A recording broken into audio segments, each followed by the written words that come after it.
You will hear a number of different recordings, and you will have to answer questions on what you hear. There will be time for you to read the instructions and questions, and you will have a chance to check your work. All the recordings will be played once only. The test is in 4 sections. At the end of the test, you will be given 10 minutes to transfer your answers to an answer sheet. Now turn to Section 1.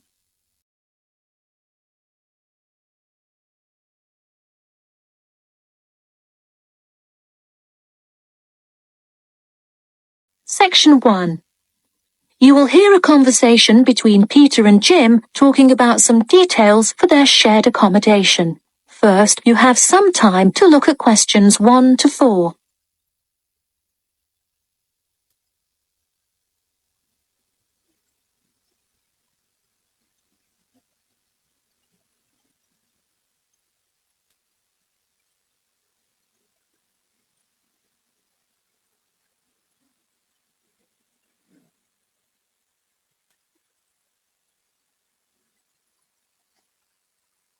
You will see that there is an example which has been done for you. On this occasion only, the conversation relating to this will be played first. Hey Jim, it's Peter. Oh, hey Peter, what's up? I thought I'd call so we could hammer out the details for next year's lease. Peter says that he wants to hammer out the details for next year's lease with Jim. So, lease has been written in the space. Now we shall begin. You should answer the questions as you listen, because you will not hear the recording a second time. Listen carefully and answer questions 1 to 4. Hey Jim, it's Peter. Oh, hey Peter, what's up? I thought I'd call so we could hammer out the details for next year's lease. That's a good idea. Did we ever decide on how to split the total rent? Well, I was thinking since my room is bigger, I probably should pay a little more. So I could pay £110 and you could pay £80. Does that sound okay? Considering that my old apartment cost me £100 for a smaller room, I'm definitely all right with that. Hey, I was looking at a map of the area and can't seem to find a bus stop near it. Do you know where we would catch the bus? Well, the bus is actually pretty far from us, but we have that garage that we can park our cars in.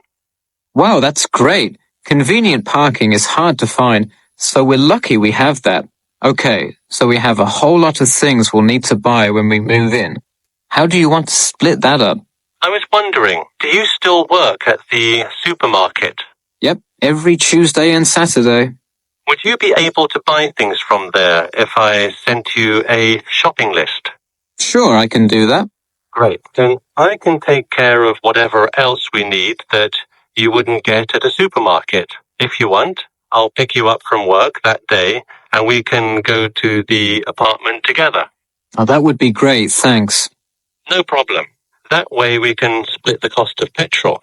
Works for me. It's so expensive these days, isn't it? It's downright obscene. Before you hear the rest of the conversation, you have some time to look at questions 5 to 10.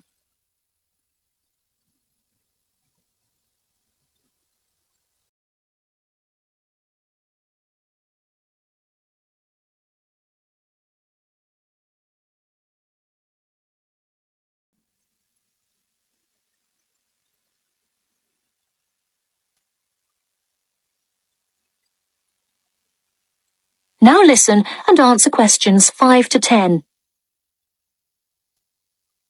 So let's figure out what appliances we need. Do we have a microwave? Yes, the landlord's providing that for us. Hey, do you still have that space heater though? We need one for the kitchen since it's not connected to the central heating. All right, I'll bring that.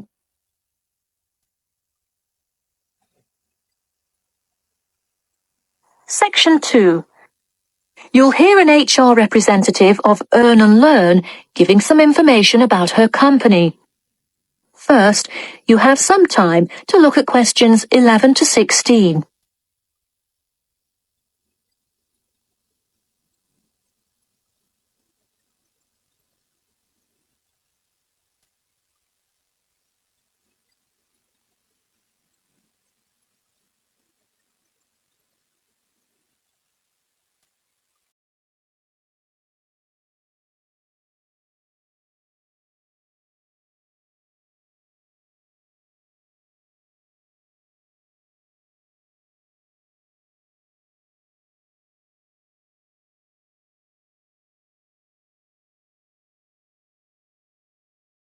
Now listen carefully and answer questions 11 to 16. Welcome to all of you. Can everybody see and hear me? Good. I'm Sarah Connor, an HR representative of Earn and Learn. I have been asked today to talk to you about our company. So, for those of you who don't know very much about the company, let me start by giving you some basic information about it. Earn and Learn started nearly 20 years ago. It is not a charity, but a for-profit company that enables promising entrepreneurs to make money while traveling. During the past 10 years, it has grown rapidly and has gained great influence in most countries of the world. We have a partnership with the school and take a large number of recent graduates from the business school. So if you are a recent graduate, I'd say you can consider applying to our company. Before your application, you might be curious about what sort of places you could go to. There are 4 main locations, but you also have the freedom to submit a different location, and if they can make the necessary arrangements, you can go. The first country Earn and Learn established locations was the US, where you may choose from multiple locations, as long as you can commit to their more rigid schedule of August to December. Also, you could do the Australia internship. That one is really cool. You work at a wildlife shelter and learn about the business practices of non-profit organizations. You do have to be willing to commit 8 months for that one, though. Perhaps that's a long time to be so far away, but I would say it is really an amazing opportunity. I don't know whether some of you are in decent physical shape. If so, the South Africa internship is another exciting one. You learn a lot about sustainable farming, but you would be doing some of the manual labor involved in maintaining a farm. Indeed, it's hard work, but I think you would definitely be able to do it. It may be wise to wait until after their summer is over, so it's not so terribly hot. In addition, there is a most recently established location in India. This one gives you more of a study abroad feel, given that they arrange a host family for you to stay with. In the other locations, you live in an apartment with other interns, so this is definitely a unique experience. Before you hear the rest of the talk, you have some time to look at questions 17 to 20.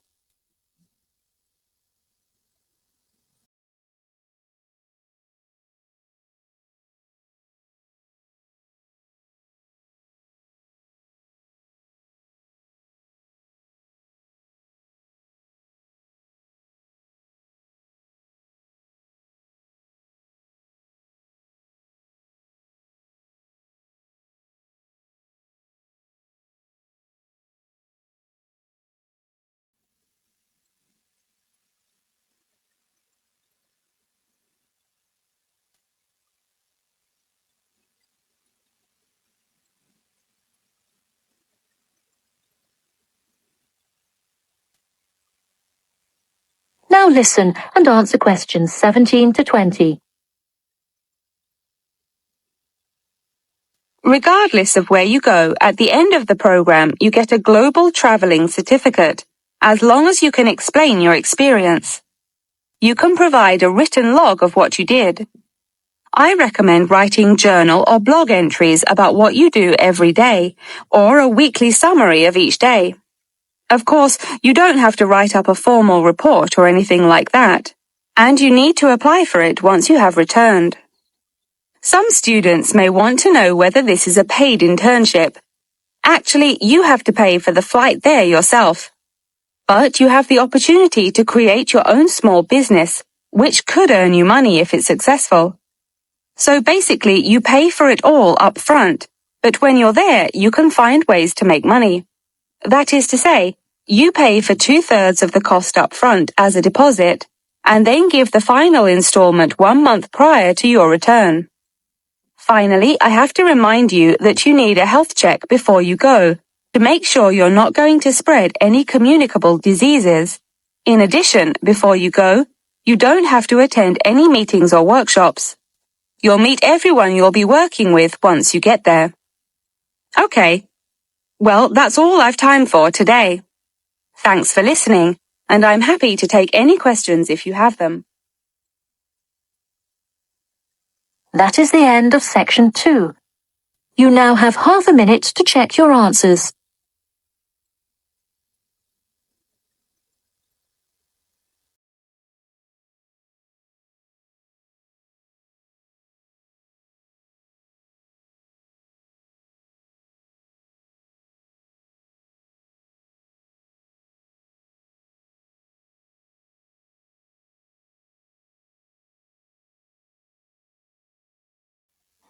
Section 3.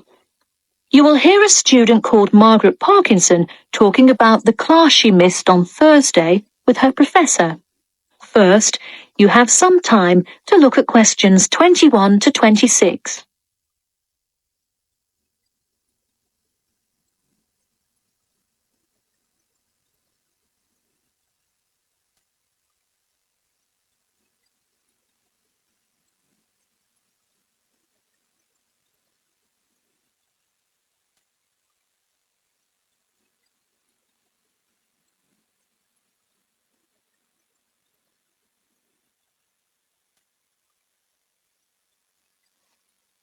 Now, listen carefully and answer questions 21 to 26.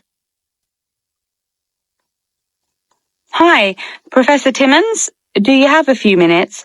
I was hoping to talk about what I missed on Thursday. Hello, come in. Sure, sit down. Could you tell me your name, please? Margaret, sir. Margaret Parkinson. I apologize for missing your class, but I had to go to the hospital. I'm sorry to hear that. Everything is okay now, though, I hope. Yes, thanks. Glad to hear it. So on Thursday, I outlined the research project that will account for 30% of your grade. All students will be divided into groups and will give a well-researched presentation to the class covering a specific topic relevant to student life. Oh, that sounds interesting. Can we choose just any topic that pertains to life as a student, like how to start your own student organization? Well, though I'm sure that would be an informative presentation, I've already chosen a list of topics which I will assign. As an example, I assigned one group the topic of student loans. They're to research not just the prevalence of students who have loans to pay for their tuition, but information as to how best to manage these loans and possible scholarships that could alleviate some of the financial burden. That one sounds particularly interesting to me. Could I request that topic? I could easily find out a lot about it by stopping by the finance office on my way to class. Unfortunately, that one's already taken by another group. I have, however, assigned you to a group and given you all one of two choices. Oh, I see. What are the choices? The first is discussing smoking, trends in the number of student smokers compared with the general population, popular reasons students take up smoking, and more healthy alternatives to smoking. That one could be interesting. I'm not a smoker myself, but we'll see what my group thinks. If we did choose this topic, we would rather not put our fellow students on the spot to interview them. Where else could we gather information? How about where the cigarettes are sold? Oh, that's a great idea. I could interview the manager of a supermarket and find out the average age of people buying cigarettes, or how much they buy, that sort of thing. Precisely. Okay, I'll keep that in mind. And what was the other topic? The other topic is the practice of natural medicine. It sounds far more specific than the others, but it is more of an exercise of outlining a career path. If your group chooses this, you would cover the specifics of becoming a doctor of natural medicine, how to become licensed to practice natural medicine, what the career outlook is, etc. You could find much of the information you need on this in the careers office. Wow, that would be really helpful, not just in learning about natural medicine, but in how to approach researching any career path. That's the idea. I want groups to really think outside the box to find information on their topics. They should interview multiple sources. Okay, now I think I have the general idea. Before you hear the rest of the talk, you have some time to look at questions 27 to 30.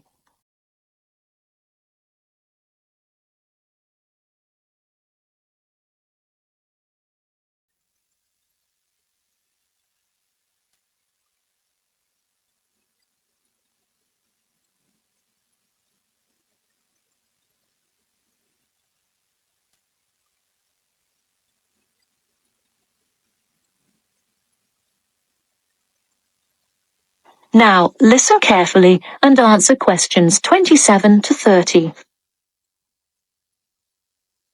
When is the presentation due? I expect each group to send me an email attachment of the plan ahead of time by October 10th, so that I can ensure that you are on the right track.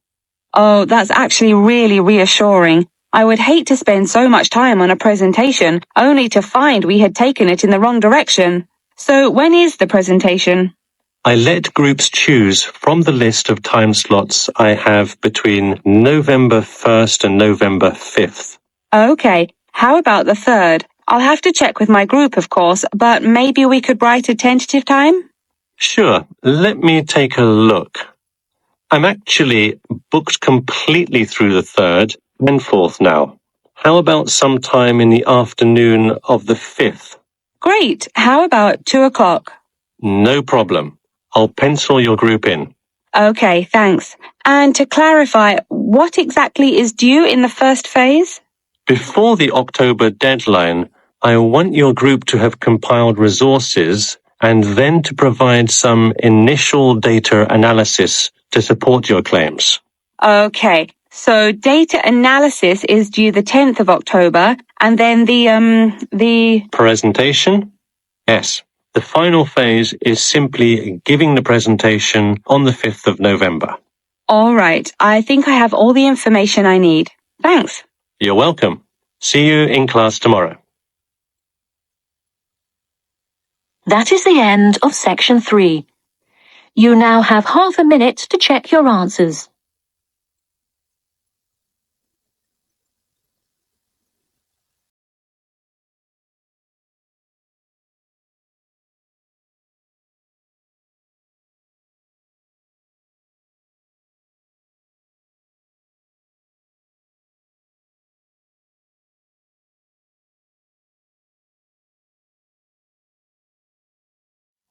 Section 4.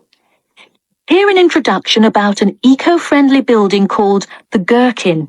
First, you have some time to look at questions 31 to 40.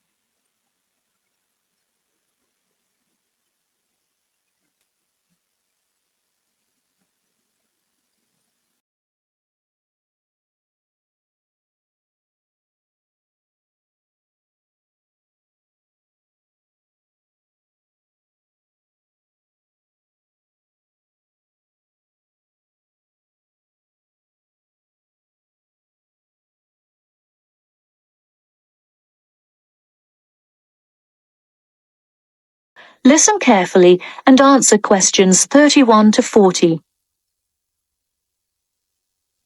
Today, I'd like to tell you about how UK architects are playing their part to address the issue of global warming.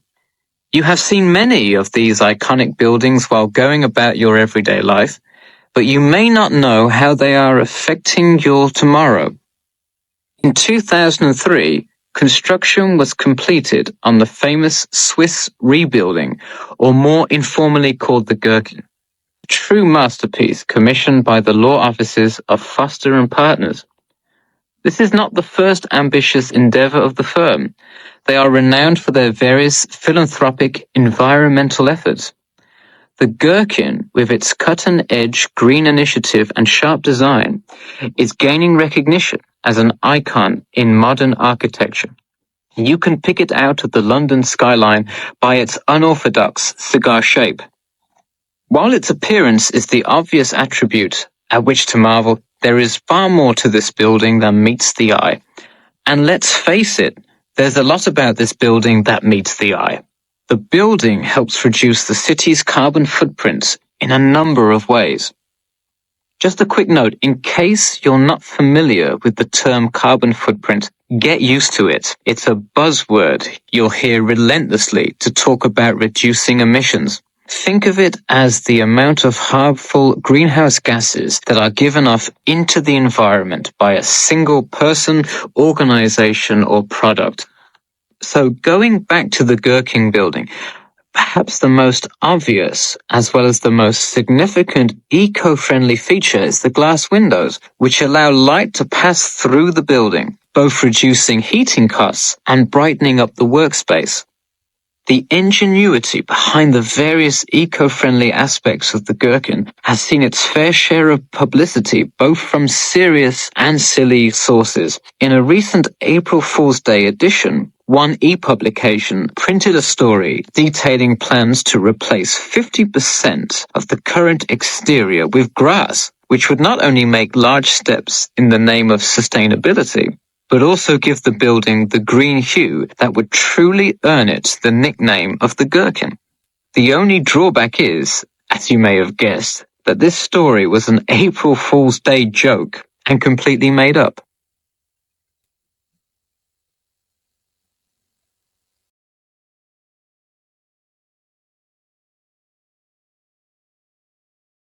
In all seriousness, though, the building is setting a new standard of design that other architects and city planners just cannot ignore. The building's bold and cost-efficient design has won a number of architecture awards, including the Sterling Prize, the London Region Award, and the Emperor's Skyscraper Award, among others. The design comfortably accommodates a large number of offices, while keeping maintenance and operation costs down, striking a superb balance between nature and the workplace. Nature is well and good, as long as the weather is nice outside. Given London's notoriously bad weather, the architects knew they must devise a quality temperature regulation system, and that they did. A special system designed to reduce the building's reliance on air conditioning was devised that cuts consumption in half compared to standard office buildings. There are atria that link each floor vertically to one another, forming spiraling spaces up the entire building. They serve not just as social common spaces, but also act as the building's lungs, distributing clean air from the opening panels in the facade through the entire building. The building isn't all business, though. It has its fair share of fun as well. At the very top, a club room offers a picturesque entertainment spot for company functions, private parties, etc., with a breathtaking panoramic view of the city. The creation of such an innovative structure has many wondering what the future of urban planning and architecture may be. Well, if the other projects currently commissioned by Foster & Partners are any indication, the entire city constructed with similarly eco-friendly buildings is not far in the distance. The Masdar City development aims to create a desert city that produces zero waste and removes as much carbon dioxide from the atmosphere as it puts in, a huge feat in protecting our Earth. The Gherkin is a truly impressive feat, yet it is not the only one worth noting. Now to move on to another green initiative, I'll tell you about the Eden Foundation building found in Cornwall. That is the end of section 4. You now have half a minute to check your answers.